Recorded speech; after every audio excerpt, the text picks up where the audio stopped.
కూర్చోండి బాబు. ఎరా నీ కూతురు సైకిల్ ఎక్కి ఊరూరా తిరిగి బట్టలమ్మకు బతుకుతుందటగా? అవును బాబు. ఆ మాట చెప్పడానికి నీకు సిగ్గు లేకపోయినా వినడానికి నాకు బాధగా ఉందిరా.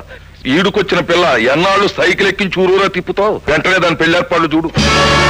ఉన్నట్టుండి ఆడపిల్ల పెళ్లి అంటే నేను ఎట్టా చేయగలను బాబు? అదేమన్న మాటరా, నీ కూతురు నాకన్న బిడ్డలాంటిది. నేను చేస్తాను దాని పెళ్లి. ఇదిగో 20,000. నీ కూతురికి నగలే చేయించుకుంటావో నీ అల్లుడికి బట్టలే కొనుక్కుంటావో నీ ఇష్టం. బాబు మరి పెళ్లి కొడుకో? అదేమన్నమాటరా, మన శోభనాథ్ తమ్ముడు రాజు. ఎరా ఆ పిల్లంటే నీకు ఇష్టమేనా? అది నా వైపు అయితే డంకా బలసలో 3 ఆసులు పడ్డట్టుగా ఉంటుందండి నా లైఫ్. నువ్వేమంటావు రా కొండయ్య? ఆడైతే బాధే లేదండి, ఆడు ప్యాకెట్లో నా పార్ట్నరు. రేపటి నుంచి నీ కూతురు ఆడికి పార్ట్నరు. పురోహితుడిని పంపిస్తాను, లగ్నపత్రి రాయించుకో. కనక మహాలక్ష్మి, ఇవాళ నువ్వు నిజంగా మహాలక్ష్మి అయ్యావే. నీ బతుకు బాగుపడబోతుంది.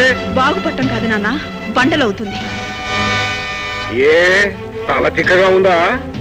డబ్బు చూసేసరికి నీ తల తిరుగుతున్నట్టుంది. ఒక తాగుపోటుని జూదగాని నేను చచ్చినా చేసుకోను. నాకు నచ్చిన మనిషితోనే నా పెళ్లి జరుగుతుంది. దేవుళ్ళ బాబు వచ్చి పెళ్లి చేస్తానంటే వద్దంటావేంటే? ఆ బాబు దేవుడో దయ్యమో నాకు తెలుసు, నీకు తెలుసు. మహాలక్ష్మి పెళ్లి ఆ రాజుతో జరగదు. ఆహా, చెప్పుచ్చుకోర్పని. నువ్వు కొట్టినా సరే, చంపినా సరే ఈ పెళ్లి జరగదు. మహాలక్ష్మి ఇష్టానికి వ్యతిరేకంగా ఈ ఇంట్లో ఏది జరగడానికి వీల్లేదు. నీ ఇష్టానికి అమ్మ అడ్డంగా ఉంటే నన్ను కూడా చంపు. మా ఇద్దరిని వాళ్ళ కాడికి సాగనంపి ఆ డబ్బుతో తాగి తందనాలాడు. బాబు గారు పంతులు పంపిస్తా ఉన్నారు. ఆడి ముందు కిక్కుమన్నారంటే మక్కలు దంతాను. జాగ్రత్త.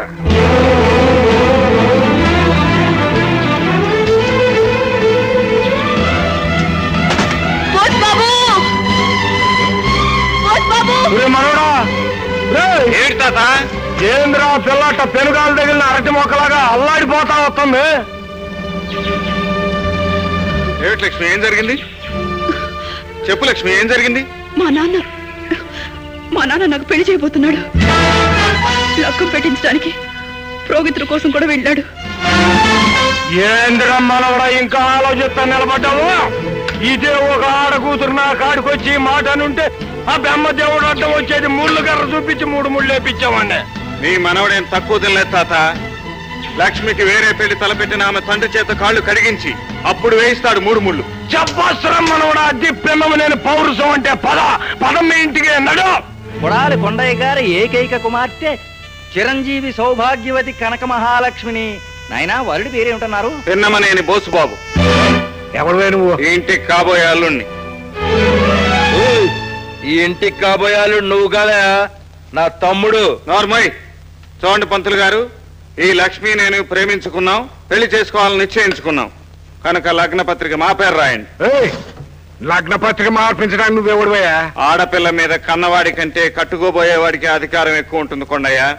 అవును నాన్న, నేను ఇష్టపడుతున్న వ్యక్తి ఈ బోసిబాబే. నేను ఈయన్నే పెళ్లి చేసుకుంటాను. ఓసి మొగవా, ఈడెవడో, ఈడి గతమేమిటో, ఈడి కుటుంబం ఎట్టాదో తెలిసి ఉంటే నువ్వు ఆ మాట అని ఉండేదాని కాదే. రామేంద్ర నా కుటుంబానికి ఈడు ఈ పిన్నమనేని వెంకటనారాయణ మానవుడు. అబ్బో తిప్పావులేవయా మీసం. మా గొప్ప చరిత్ర ఉంది నీకు. నీ కోడలు రాజేశ్వరం మర్డర్ చేసి జైల్లో ఉంది, దాని కొడుకే బోసుబాబు. చూసావరా, నా తల్లి హత్య చేసిందా? నా మీద ఎందుకే కనబడతావు? నీ అమ్మ రాజమండ్రి జైల్లో ఉంది, వెళ్ళి చూసుకో. లక్ష్మికి నా మీద అయిష్టత కలిగించాలని ఏనాడు చనిపోయిన నా తల్లి జైల్లో ఉందని అబద్ధం చెప్తావా? చెప్పరా, నువ్వు చెప్పిందంతా అబద్ధమేనని చెప్పు. నువ్వు నన్ను చంపినా సరే మీ అమ్మ జైల్లోనే ఉంది. ఇది నిజమో కాదో తెలుసుకోవాలంటే నీ మీద ఒట్టేసి నీ తాతని చెప్పను. వాడు చెప్పిందంతా అబద్ధం అని చెప్పు. నా మీద ప్రమాణం చేసి అసలు నిజం ఏమిటో చెప్పు. చెప్పు తాత. మీ అమ్మ జైల్లోనే ఉంది బాబు. నువ్వు తాగుపోతువని జూదగాడివని తెలిసి కూడా ఆయన నన్ను పెళ్లి చేసుకోవడానికి ముందుకొచ్చారు. ఇప్పుడు ఆయన తల్లి హంతకురాలు జైల్లో ఉందని చెప్పినా ఆయన నేను దూరం చేసుకోలేను. జైల్లో ఉన్న రాజేశ్వరమ్మ దేవత. లక్ష్మి పెళ్లి ఆమె కొడుకుతోనే జరిగి తీరాలి. ఆహా, నూరు ఇవన్నీ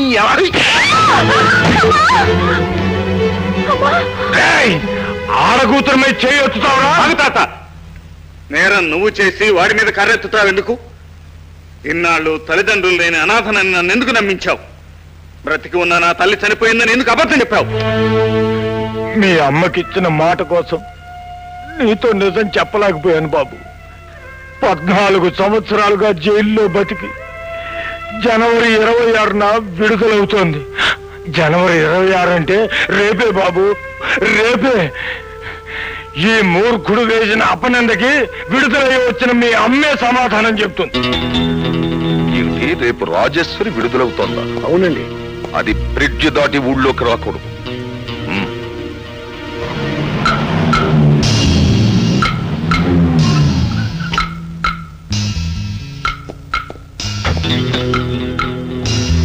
రాజేశ్వరి 6 గంటలకే జైలు నుంచి బయటకు వెళ్ళిపోయింది. ఎక్కడికి వెళ్ళి ఉంటుంది తాత? ఆ బసప్ప గారి దగ్గరికి వెళ్ళి ఉంటుందేమోరా. నా ప్రియమైన ఉద్యోగులారా, చెరకు రైతులారా, ఈవేళ జనవరి 26. సాధారణంగా చాలా మంది ఆగస్టు 15న మాత్రమే జెండా వందనోత్సవం చేస్తారు. కానీ మనం మాత్రం ఆగస్టు 15తో పాటు జనవరి 26ను కూడా జెండా వందనం చేస్తాం. ఈ శుభ సమయంలోనే మనం అందరం ఇక్కడ సమావేశమయ్యాం. నిజానికి నేను ఈ ఫ్యాక్టరీ ఓనర్నైనా నేను కూడా కార్మికుల్లాగే ఉంటున్నాను.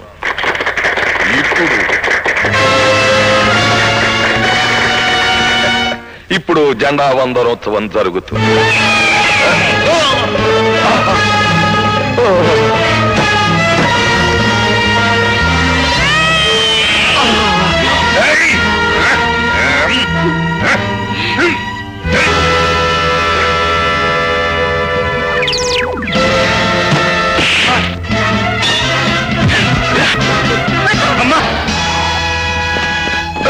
రండి గారు, ఈ నరహంతకు మళ్ళీ నా ప్రాణాలు తీయిపోయింది. దీన్ని అరెస్ట్ చేసి నా ప్రాణాలు కాపాడండి. నీ బిడ్డను నీకు చూపించి సంతోషపడదాం అనుకున్న వాళ్ళకి మళ్ళా ఎంత పని చేసావు తల్లా.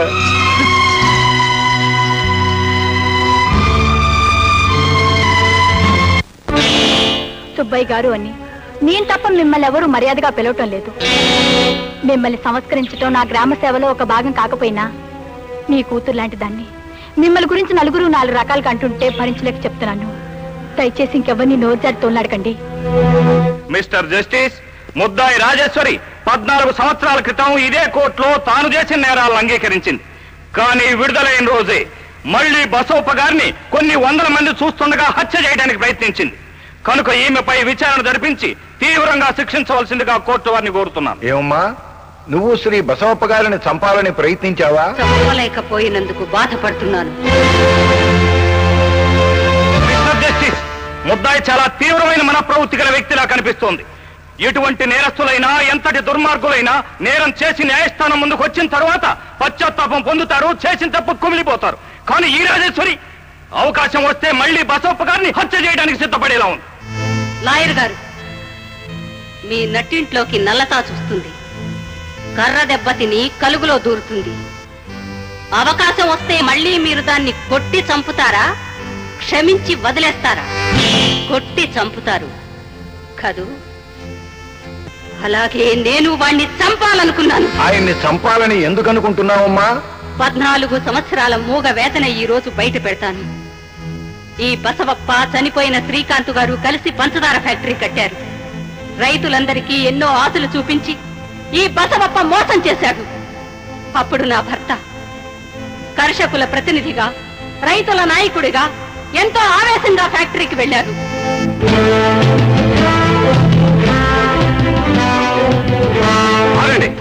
అడ్డులే, ఎవరు మీరు? శ్రీకాంత్ గారితో మాట్లాడాలి. యజమాని గారిని కలవడానికి వీలు పడదు. వీలు పడదా? ఆగండి, ఎవరు మీరు? రైతులం. రైతులైతే చేలో సాగు చేసుకోవాలి గాని ఈ గొడవలు దేనికి? మీరు చేసిన మోసానికి ఒళ్ళు మండి కడుపులో చల్ల కదలకుండా వ్యవసాయం చేసుకునే రైతులకు ఇక్కడ పంచదార ఫ్యాక్టరీ పెడితే ఎంతో మేలు జరుగుతుందని చెప్పి నమ్మించి ఊరూరా గడప గడప చందాలు వసూలు చేశారు. రోజు పెట్టుబడి పెట్టే స్తోమత రైతులకు లేదని మేము వాదిస్తే పిండి కట్టలు ఇస్తామని, అడ్వాన్స్ గా డబ్బులు ఇస్తామని ఆశ చూపించారు. ఏది డబ్బు? ఎక్కడున్నాయి పిండి కట్టలు? పిలవమే యజమాని. ఆయన చెప్పమన్న మాటే చెప్తున్నాను. ఇన్ని వేల మంది రైతులకు సాయం చేయడం మా వల్ల కాదు. వల్లగాని వాళ్ళు ఆశలు పెట్టడం దేనికి? భార్యల పుస్తులు కూడా తాకట్లు పెట్టవలసిన పరిస్థితులు రైతులకు కల్పించి ఇప్పుడు చేతులు దులుపుకోవాలంటే వీలు పడుతుంది అనుకుంటున్నావేమో. వారం రోజుల్లోగా బట్వాడా జరగకపోతే రైతుల సంఘటిత శక్తి ఏమిటో కళ్ళారా చూస్తాం.